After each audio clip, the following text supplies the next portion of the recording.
아픈 건 네 몸 사정이고 우리 아들 밥은 누가 해? 시어머니의 말이 떨어지는 순간 서은정은 숨이 막힌 듯 아무 대답도 하지 못한 채 식탁 가장자리를 붙잡았다.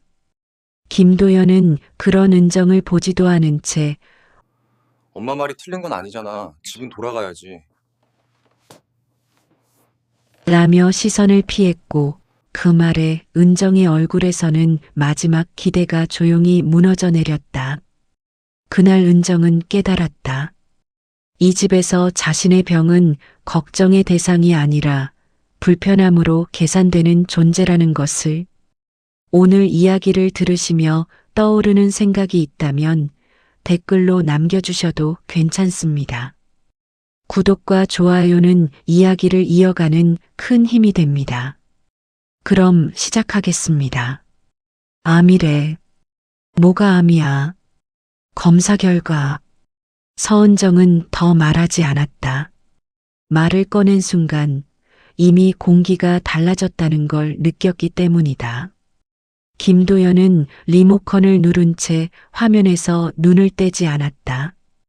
예능 프로그램의 웃음소리가 거실을 채웠고 그 소리는 은정의 말 위로 겹쳐 흘러갔다.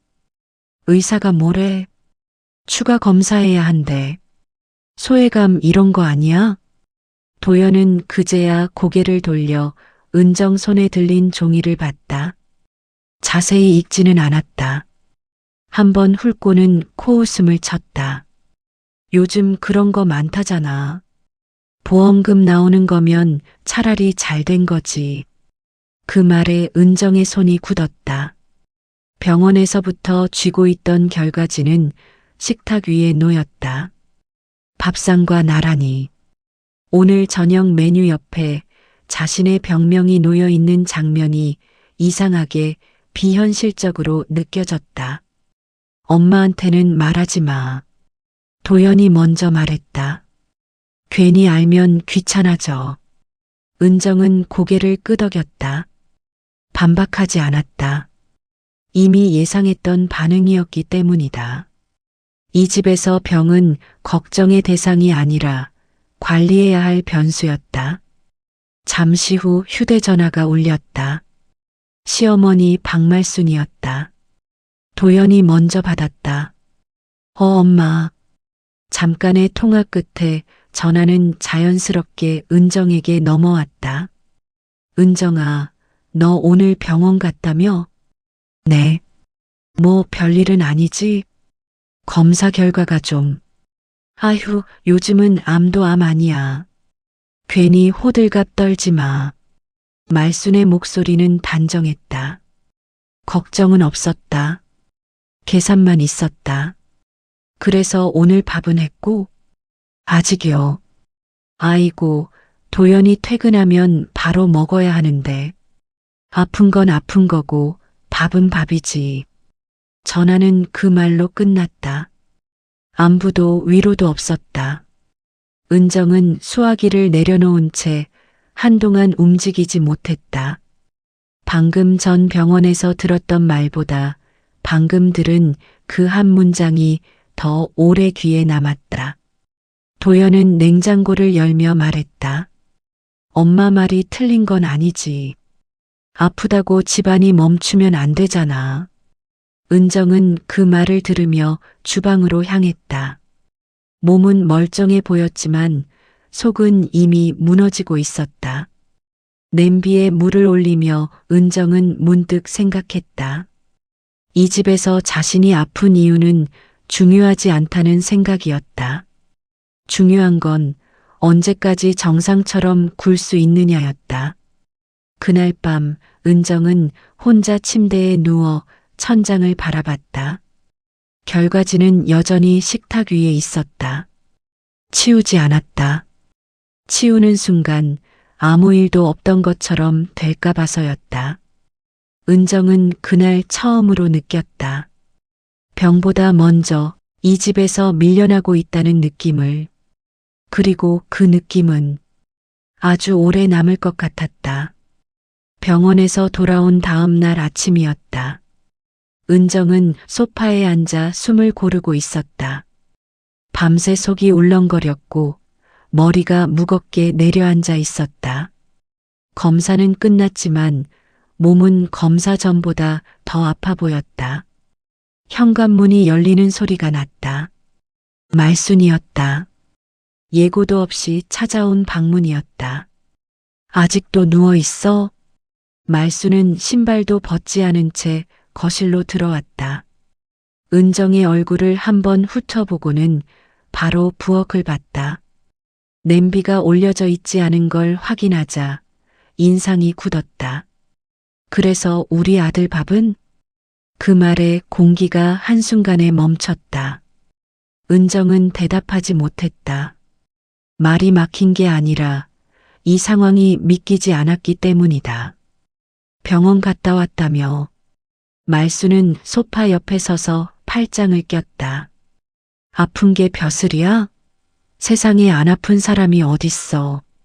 김도연은 방에서 나와 상황을 지켜봤다. 말리지 않았다. 말순의 말에 고개를 끄덕이기까지 했다. 엄마 말이 틀린 건 아니잖아. 도연이 말했다. 집은 돌아가야지. 은정의 손이 천천히 무릎 위에서 굳어졌다. 몸보다 마음이 먼저 반응하고 있었다. 말수는 한숨을 쉬며 말을 이었다. 며느리가 참 편해졌네.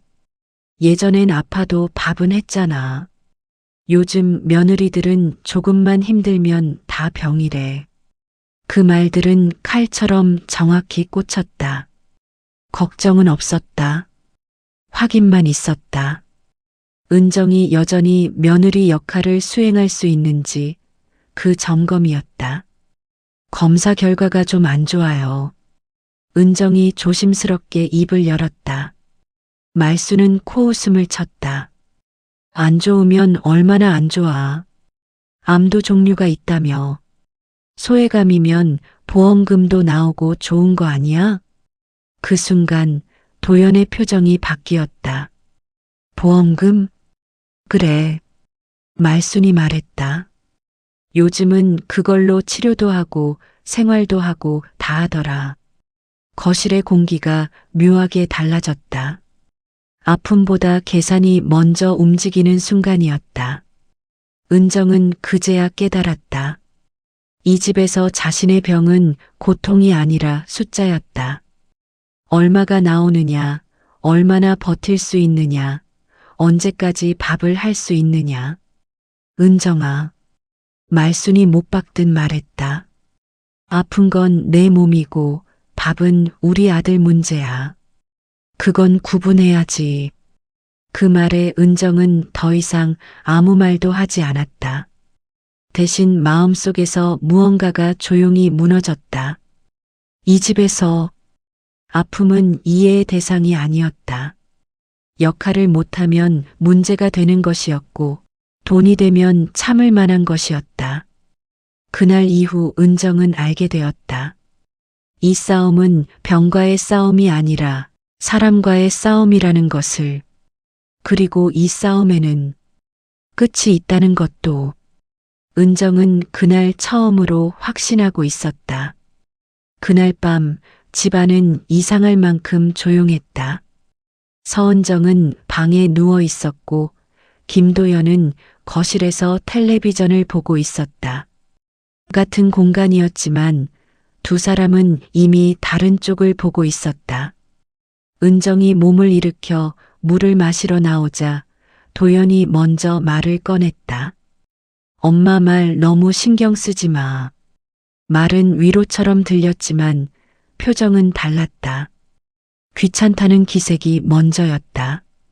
엄마도 그냥 현실적인 거야. 도연은 리모컨을 만지작거리며 말을 이었다. 집은 집이고 병은 병이지. 그걸 섞어서 생각하면 다 힘들어져. 은정은 그 말을 가만히 들었다. 반박하지 않았다. 그 대신 지금 자신이 어디에 서 있는지를 분명히 보게 되었다. 도연은 중간에 서 있는 사람이 아니었다. 이미 선택은 끝난 상태였다. 내가 아픈 게 그렇게 불편해? 은정이 물었다. 도연은 한숨을 쉬었다. 불편하다기보다 솔직히 말하면 부담이지.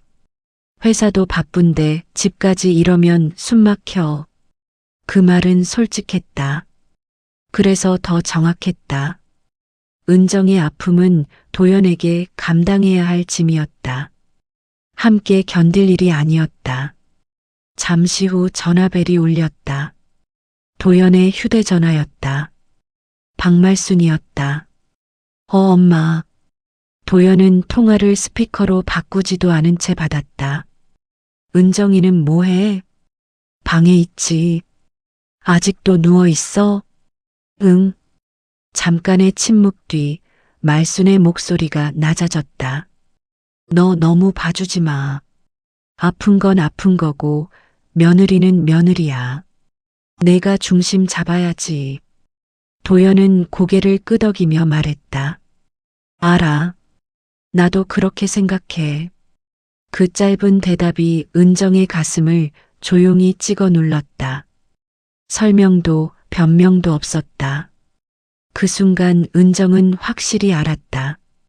이 집에서 자신을 지켜줄 사람은 없다는 것을. 통화를 끄는 도연은 은정을 보며 말했다. 엄마 말이 좀 세긴 해도 틀린 말은 아니야. 지금 내가 너무 예민한 거야. 예민하다는 말은 늘 이렇게 쓰였다. 상처를 받은 쪽이 문제라는 뜻으로. 은정은 아무 말도 하지 않았다. 대신 조용히 방으로 들어가 문을 닫았다. 문이 닫히는 소리는 크지 않았지만 그날 이후 두 사람 사이에는 보이지 않는 벽이 세워졌다. 침대에 앉은 은정은 숨을 고르며 생각했다. 이제는 누구의 편도 아니라는 생각이었다. 아니, 정확히는 자신의 편이 되어야 할 시간이라는 생각이었다. 그날 밤 은정은 병원 예약 문자와 함께 보험 서류를 다시 꺼내 보았다. 치료 계획, 보장 금액, 수령 명의. 처음으로 내 이름이 적힌 칸을 오래 바라보았다. 그리고 마음속에서 문장이 하나 또렷해졌다. 아픔을 증명하는 대신 나를 지킬 방법을 선택하자. 그 선택은 아직 말로 꺼내지지 않았지만 이미 되돌릴 수 없는 방향으로 은정을 움직이고 있었다. 며칠 뒤 은정은 병원 침대에 앉아 있었다. 검사 결과를 기다리는 시간은 늘어질수록 길게 느껴졌다. 의사는 차트를 넘기며 말을 고르고 있었다. 그 짧은 망설임이 이미 상황이 단순하지 않다는 걸 말해주고 있었다. 생각보다 진행이 빠릅니다. 의사의 말에 은정은 고개를 끄덕였다. 놀라지는 않았다. 이미 몸이 먼저 알고 있었기 때문이다. 숨이 차오르는 순간이 잦아졌고 계단 몇 개만 올라가도 어지럼증이 왔다. 밤에는 식은땀에 몇 번씩 잠에서 깼다.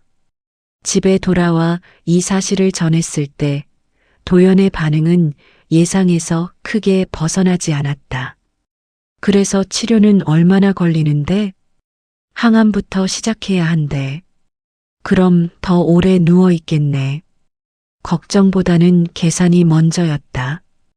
회사 일정, 출퇴근 시간, 집안의 공백. 은정의 몸은 그 모든 것의 변수에 불과했다.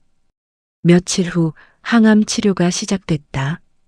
병원 복도는 늘 비슷한 냄새가 났고 의자들은 차갑게 정렬돼 있었다. 처음 치료를 받던 날 도연은 함께 오지 않았다. 회의가 있다는 말만 남기고 출근했다. 은정은 혼자 접수 창구에 서서 서류를 제출했다. 보호자 칸은 비워둔 채였다. 치료가 반복되자 변화는 빠르게 나타났다. 머리카락이 한 움큼씩 빠졌고 입안은 헐어 말하는 것조차 힘들어졌다. 은정은 욕실 바닥에 떨어진 머리카락을 쓸어 담으며 한참을 서 있었다. 거울 속 얼굴은 점점 낯설어지고 있었다. 그날 저녁 말순이 다시 집에 왔다. 아이고, 얼굴이 왜 이렇게 상했어? 걱정처럼 들리는 말 뒤에 바로 이어졌다. 그래도 밥은 먹어야지. 도연이 굶기면 안 되잖아. 은정은 아무 대답도 하지 않았다. 대답하지 않는 것이 처음으로 자신을 지키는 방법처럼 느껴졌다. 말수는 그런 은정의 태도가 마음에 들지 않는 듯 혀를 찼다. 아픈 사람은 티를 내면 안 돼. 집안 기운만 흐려. 그날 밤 은정은 침대에 누워 천장을 바라보았다. 몸은 분명히 아팠지만 이상하게도 마음은 이전보다 또렷했다.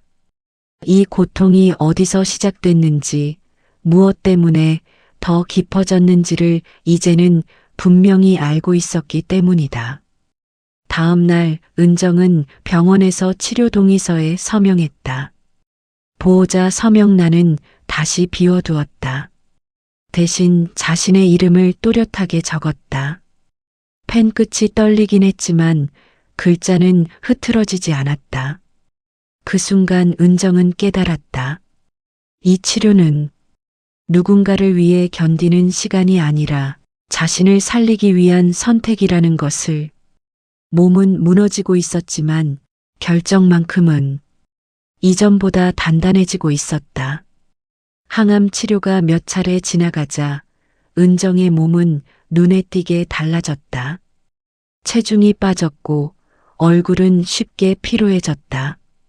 병원에서는 치료 반응이 나쁘지 않다고 했지만 집안에서 은정의 상태는 다른 기준으로 판단되고 있었다. 이번 달 치료비가 꽤 나왔더라. 도연은 영수증을 식탁 위에 펼쳐놓고 말했다. 걱정이라기보다 확인에 가까운 말투였다. 보험금은 언제 나와? 아직이야. 그럼 당분간은 우리가 버텨야겠네. 그 말에 은정은 시선을 내렸다. 우리라는 단어가 낯설게 느껴졌다. 함께 견디는 사람들처럼 들렸지만 실제로는 은정 혼자 버티고 있다는 걸 알고 있었기 때문이다. 며칠 뒤 박말순이 다시 전화를 걸어왔다. 은정아, 보험 설계는 어떻게 돼 있대? 병원비는 다 나와? 괜히 손해보면 안 되잖아. 은정은 짧게 대답했다. 제 명의예요. 뭐? 말순의 목소리가 높아졌다. 부부인데 왜 내 명의야? 그때 그렇게 했어요. 아이고, 참 생각이 짧다. 통화를 끊고 나서 은정은 한동안 휴대전화를 내려다봤다. 아픈 사람을 걱정하는 전화가 아니라 손익을 따지는 전화였다는 사실이 분명해졌다. 그 순간 은정의 마음속에서 마지막 남아있던 기대가 조용히 정리되었다. 그날 저녁 도연은 다시 물었다. 보험금 나오면 치료 끝나고 남는 건 있어? 모르겠어.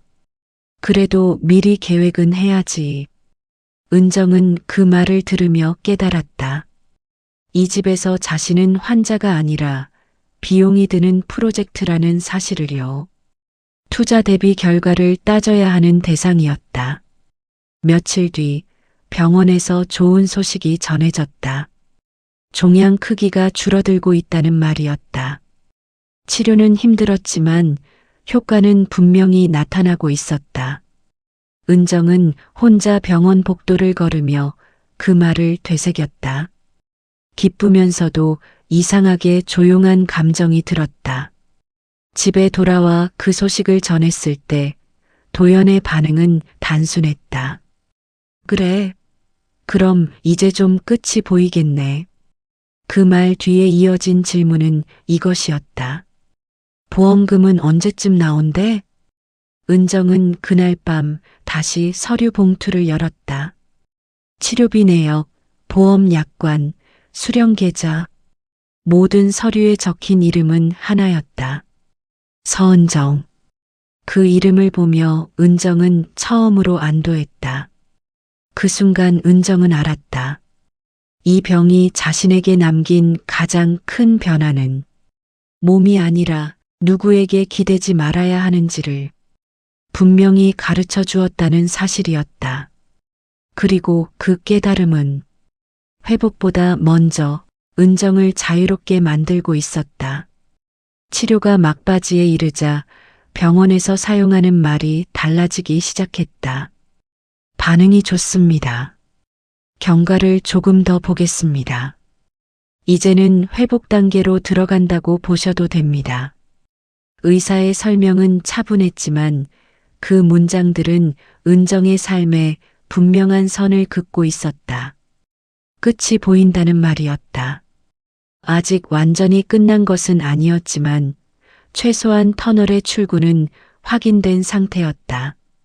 집으로 돌아오는 길, 은정은 버스를 타지 않고 천천히 걸었다.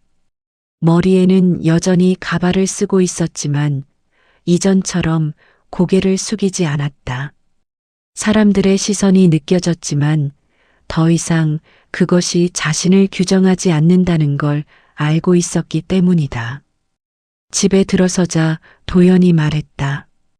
병원은 마무리 단계래. 아, 그래. 짧은 대답이었다. 기뻐하는 기색도 안도하는 표정도 없었다. 대신 도연은 말을 이었다. 그럼 이제 정상으로 돌아가는 거네. 밥도 집도. 은정은 그 말을 조용히 들었다. 회복이 곧 이전의 역할 복귀를 의미한다는 사실이 분명해지는 순간이었다. 하지만 이번에는 마음이 흔들리지 않았다. 은정에게 회복은 되돌아감이 아니라 벗어남에 가까웠다. 며칠 뒤 보험사에서 전화가 왔다. 보장금 지급 안내였다. 계좌 확인을 요청하는 목소리는 친절했고 절차는 정확했다. 은정은 자신의 이름으로 된 계좌를 또렷이 불러주었다. 전화를 끊고 나서 한참 동안 가만히 앉아 있었다. 숫자보다도 그 숫자가 자신의 선택으로 들어온다는 사실이 묘하게 마음을 편안하게 했다. 그날 저녁 말순이 집에 들렀다. 이제 다 나았다며? 그럼 밥은 다시 내가 하는 거지? 은정은 대답하지 않았다. 부엌으로 가지도 않았다. 소파에 앉아 말순을 바라봤다. 그 시선이 이전과 달랐다. 참는 눈빛이 아니라 정리하는 눈빛이었다. 도연이 대신 말했다. 엄마, 은정이 아직 완전히 회복된 건 아니래. 말은 그렇게 했지만 표정은 이미 다음을 기대하고 있었다. 은정은 그날 밤 서랍을 열어 서류들을 한데 모았다. 치료 기록, 보험 내역, 개인 통장, 그리고 작은 수첩 하나. 거기에는 치료 초기에 적어두었던 문장이 있었다. 내가 할 수 있는 것과 하지 않아도 되는 것. 은정은 그 문장 아래에 줄을 하나 더 그었다. 그리고 조용히 적었다. 이 집에서의 역할. 회복은 몸에서 시작되었지만 결정은 마음에서 끝나고 있었다. 은정은 더 이상 회복을 증명하려 하지 않았다. 누군가를 안심시키기 위해 건강해질 필요도 없었다. 그날 은정은 처음으로 확신했다. 이제 남은 선택은 아픔을 어떻게 견뎠느냐가 아니라 회복 이후 어디로 가느냐의 문제라는 것을. 그리고 그 방향은 이미 마음속에서 분명해지고 있었다. 보험금이 입금된 날 은정은 휴대전화를 한참 내려다보고 있었다. 숫자는 분명했고 계좌의 이름도 분명했다. 서은정. 남편의 이름도 시어머니의 이름도 어디에도 없었다. 그 사실이 이상할 만큼 마음을 가볍게 만들었다. 도연은 그날 저녁 평소보다 말이 많았다. 보험금 들어왔다며. 이제 한숨 돌리겠네. 말끝에는 안도보다 계산이 묻어 있었다. 앞으로의 생활비, 밀렸던 카드가, 미뤄뒀던 계획들이 자연스럽게 이어졌다. 말순의 전화는 더 직접적이었다. 돈 들어왔다며? 그럼 이제 치료도 끝난 거지? 집안 좀 정리하자. 너도 고생했으니까. 은정은 조용히 듣기만 했다. 반박하지도 설명하지도 않았다. 이미 대화의 목적을 알고 있었기 때문이다. 그 돈이 어디에 쓰일지, 누가 결정권을 가질지에 대한 이야기였다. 은정의 몸이 견뎌낸 시간은 그들의 관심사가 아니었다. 그날 밤 은정은 가발을 벗어 거울 앞에 내려놓았다. 짧게 자라난 머리카락이 손끝에 닿았다. 아직은 어색했지만 분명 자신의 것이었다. 은정은 거울 속 자신을 오래 바라봤다. 예전처럼 초라하지 않았다. 무언가를 증명하려는 얼굴도 아니었다. 며칠 뒤 은정은 짐을 조금씩 정리하기 시작했다. 티나지 않게, 그러나 분명하게. 병원 서류는 따로 묶었고 통장과 인감도 챙겼다. 옷장 안의 옷들 중 절반은 남겨두었다. 모두 가져갈 필요는 없었다. 이 집에서의 삶을 통째로 가져가고 싶지는 않았다. 도연은 눈치를 채지 못했다. 이제 좀 살만하지? 앞으로는 예전처럼 하면 되잖아. 그 말이 은정의 결심을 더 분명하게 만들었다. 이 집에서의 예전은 다시 돌아갈 이유가 없었다. 마침내 은정은 도연에게 말했다. 나 나갈 거야. 짧고 단정한 문장이었다. 도연은 웃으며 대수롭지 않게 넘기려 했다. 갑자기 무슨 소리야. 이제 다 끝났잖아. 은정은 고개를 저었다. 끝난 건 치료야. 관계는 아니었어. 그 말에 도연의 표정이 처음으로 흔들렸다. 하지만 그 흔들림은 붙잡기보다는 당황에 가까웠다. 은정은 더 말하지 않았다. 설명은 이미 충분히 했다는 걸 알고 있었기 때문이다. 아플 때도 회복할 때도 이 집은 바뀌지 않았다. 은정은 현관 앞에 서서 마지막으로 집안을 둘러봤다. 밥상은 여전히 놓여 있었고 냄비는 제자리에 있었다. 모든 것이 그대로였다. 단 하나 은정의 자리만 빠진 채로. 문을 닫고 나서 은정은 깊게 숨을 들이마셨다. 몸은 아직 완전히 회복되지 않았지만 마음은 분명히 회복된 상태였다. 그날 은정은 알았다. 치료는 병을 끝내는 과정이었고 떠남은 삶을 시작하는 선택이라는 것을. 그리고 그 선택은 누구의 허락도 필요하지 않았다. 은정이 집을 나온 뒤 가장 먼저 한 일은 작은 원룸을 계약하는 일이었다. 햇빛이 잘 드는 창, 소음이 적은 골목, 그리고 혼자 있어도 불안하지 않은 공간. 조건은 단순했지만 은정에게는 충분했다. 침대 하나와 테이블 하나면 삶을 다시 시작하기에 부족하지 않았다. 며칠 후 도연에게서 연락이 왔다. 이혼까지 갈 필요는 없잖아. 이제 다 나았는데 왜 이렇게까지 해? 목소리는 다급했지만 그 말 속에는 여전히 이제 괜찮아졌으니 돌아오라는 계산이 담겨 있었다. 은정은 전화를 오래 붙잡지 않았다. 그때도 괜찮다 그랬잖아. 그 한마디만 남기고 통화를 끝냈다. 박말순의 전화는 더 노골적이었다. 도대체 왜 집을 나가?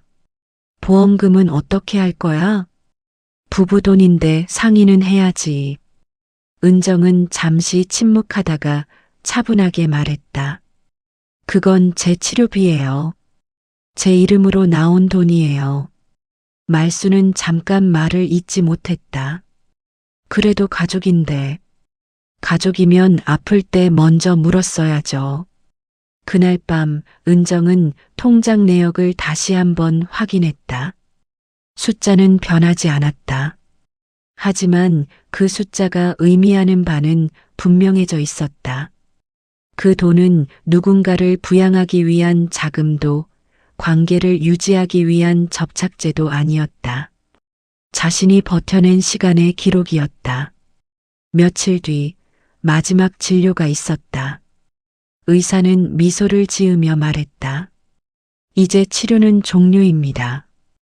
정기 검진만 잘 받으시면 됩니다. 병원을 나서며 은정은 병원 로비 한가운데 잠시 멈춰섰다. 처음 이곳에 왔을 때는 두려움으로 가득했지만 지금은 달랐다. 살아있다는 감각이 또렷했다. 누군가의 아내나 며느리가 아니라 서은정이라는 한 사람으로 서 있었다. 집으로 돌아오는 길, 은정은 식당 앞을 지나쳤다. 창가에 앉아 혼자 밥을 먹는 사람들이 보였다. 예전 같았으면 쓸쓸해 보였을 장면이 이제는 이상하게 평온하게 느껴졌다. 혼자 먹는 밥이 아니라 자유롭게 먹는 밥처럼 보였기 때문이다. 그날 밤 은정은 테이블 위에 치료 기록과 보험 서류를 정리해 두었다. 그리고 마지막 장에 짧게 메모를 남겼다. 이 돈은 병을 고친 돈이지 관계를 살리는 돈은 아니었습니다. 은정은 불을 끄고 침대에 누웠다. 내일 아침 무엇을 할지는 정해두지 않았다. 정해진 역할도 누군가의 기대도 없었다. 하지만 그 불확실함이 두렵지 않았다. 오히려 처음으로 숨이 편안해졌다. 은정은 그렇게 새 삶을 시작했다. 조용히, 단단하게, 그리고 누구의 허락도 없이. 오늘의 이야기가 잠시나마 마음에 닿아 위로가 되었다면 구독과 좋아요로 함께 해주세요. 말로 다하지 못한 생각이 있다면 댓글로 남겨주셔도 괜찮습니다. 여러분의 한마디가 또 다른 인생 이야기를 만들어줍니다. 오늘도 귀 기울여 주셔서 고맙습니다.